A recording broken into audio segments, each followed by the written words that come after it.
Ready. 390. Hot. To throw, Rivers. Allen's got it over the middle.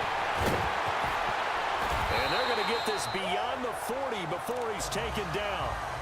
A really good pickup of 28 yards. And that's one of his advantages of a passer, is it not? With his height, setting back there in the pocket, firing it over the middle, he can really see everything clearly. It is, and I know that other quarterbacks get it done different ways, all right? You don't have to be his height to make a great play. But what he does is he takes away having to make those slide steps in the pocket to find angles to throw the ball through. He just throws right over the top of it because he can see everything, and sometimes that saves time and gets the ball to a receiver quicker. A second down throw for Rivers. Green's got it over the middle. And all the way in for a Charger touchdown. Virgil Green, 57 yards. And the Chargers are going to take the lead. When they drew that up, I don't think they envisioned it ending in a house call, but he got it and took it all the way home. Really impressive run after the catch, wasn't it? That was really special by him. But let's face it, in today's NFL, those tight ends are often former wide receivers or maybe even sometimes bigger running backs. They just put them in a position to get a great matchup and make plays like that. And he breaks it all the way out to the 38-yard line. Great return. Philadelphia getting set to take the field. And fortunate to get points on the board last time. They had to hit a really long field goal to do so. The kickers in today's game are so good and so skilled and hit from distances that we almost start to take them for granted. And we can't do that. That's a long field goal that they got 3 points out of. They've got to feel good about that, and they better make sure they love him up because he's helped them out. Yeah, now we'll see if that offense can put 6 on the board here. We'll see. And the defense loses him. It's complete. And he'll take it into the end zone for an Eagles touchdown. Odell Beckham, 57 yards. And the Eagles are within an extra point of tying this thing up. A little surprising they wouldn't go for 2, but this is up and good. And that will tie things at 20 all.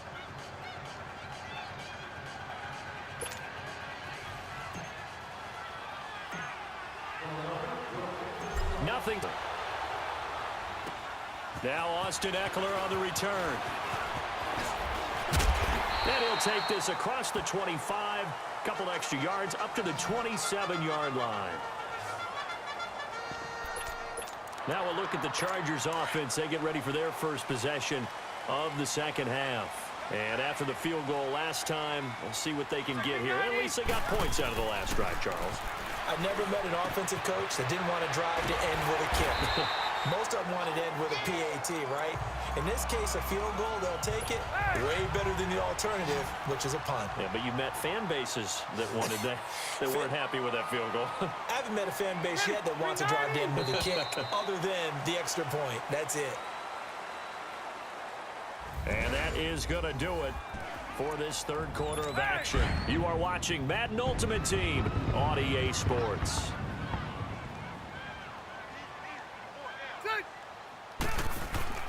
Play fake to Gordon. Now Rivers.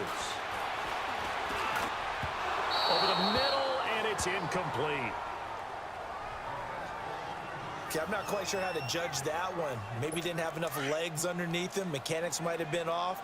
Maybe some fatigue. That one came up short. Yeah, fourth quarter. Maybe you do start to watch as the arm there, the leg's still there. This has been a tough game. They'll try and run it. Here's Gordon. And not even back to the line of scrimmage this time as they're on him quickly once more. He'll wind up losing a yard on the play, and it'll be fourth down.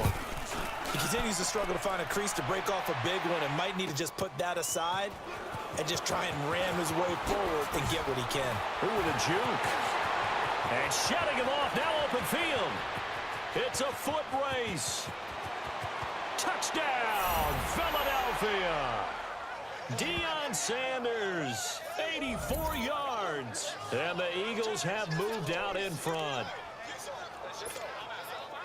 And how about that play right there? Fourth quarter, tie game, both sides trying to figure out who's going to make the big play.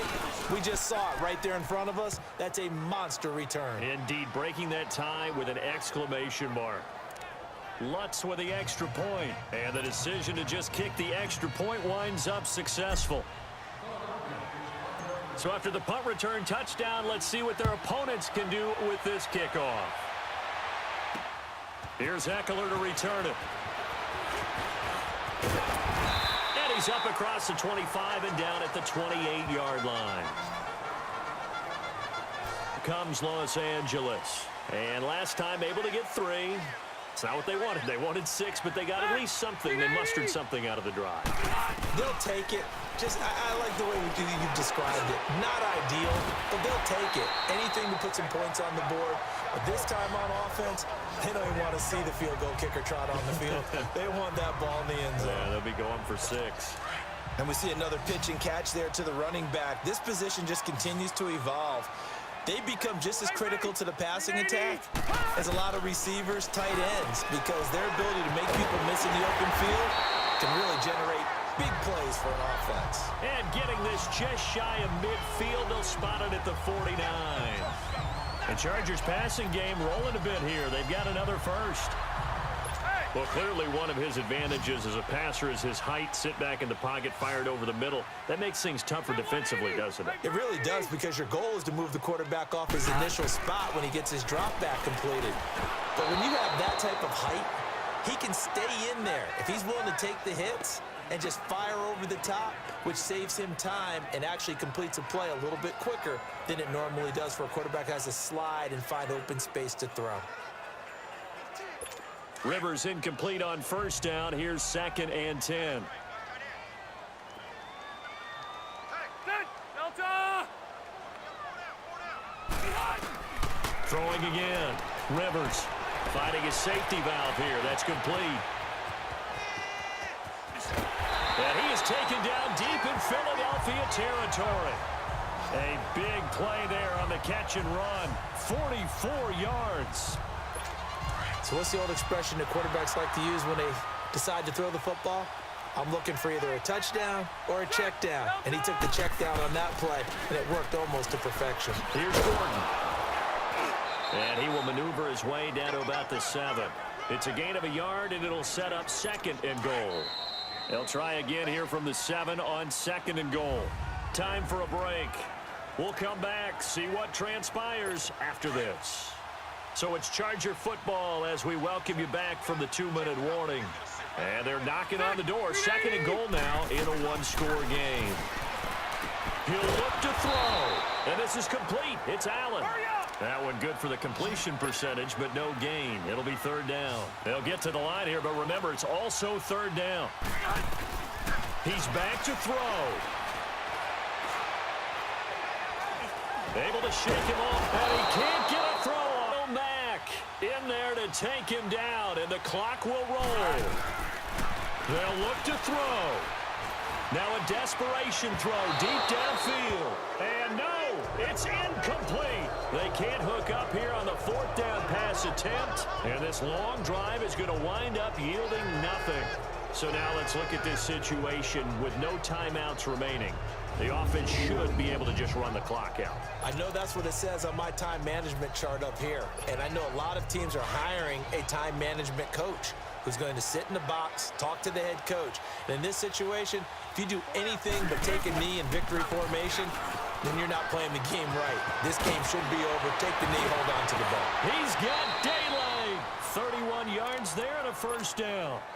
Do my eyes deceive me, or is he getting stronger as this game moves along?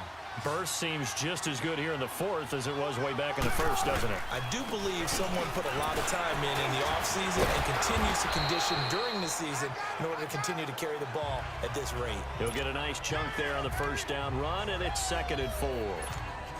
Charles, why didn't they just take the knee there? You're asking the question that I'm asking as well, because we've seen a lot of football where coaches decide maybe to get a little greedy. I don't know if they're doing it for stats or for what reason.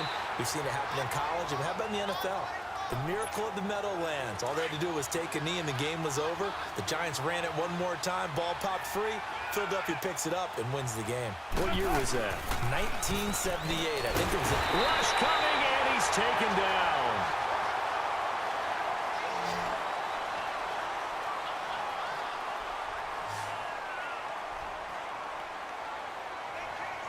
Well, as always, partner, an extreme pleasure to share a booth with you.